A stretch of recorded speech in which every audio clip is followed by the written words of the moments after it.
What would it be if every finance practitioner understood the basics about climate change? Green finance is about marrying the very best parts of traditional finance to these new skill sets: an awareness of the science, a familiarity with the policy, and a deep understanding of the energy technologies that we're going to need in order to really make a dent on CO2 emissions. There are going to be significant changes to the investable universe, the types of companies that are going to do well in future and the types of companies that are going to struggle. There will be winners and losers, and we don't know who those winners and losers are going to be yet, and investment professionals need to understand how to do that analysis, how to do the valuation around that, so that they can allocate capital effectively to meet the challenges of the transition to net zero. Access to talent is going to be one of the most exciting areas, frankly, for companies as they confront the challenges of the energy transition. Certainly in the case of the oil company on whose board I serve, we've been around for 60, 70 years. We have, an extraordinary pool of highly trained, highly capable people who have developed for an industry that is heading towards gradual obsolescence.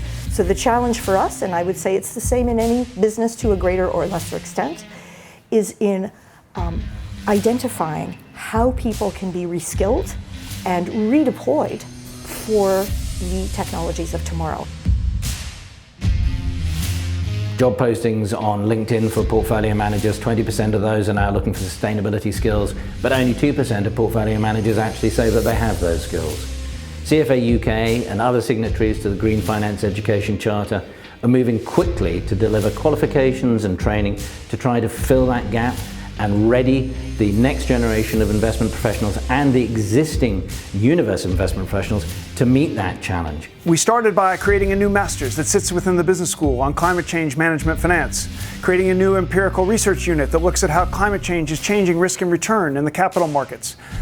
And I'm happy to report in this year, applications for our program have gone up 110%, and 98% of our students have been employed 3 months after graduation. But it is difficult because the environment is changing quickly, regulation and policy change quickly. The uncertainty concerns public policy. So what are the rules and regulations going to require us to do? Where will we be penalized and where will we be rewarded by government policy? The second is technology. The third is how customers are going to change their buying choices. When you do the math, you realize that we've not got much time to move the needle on climate change.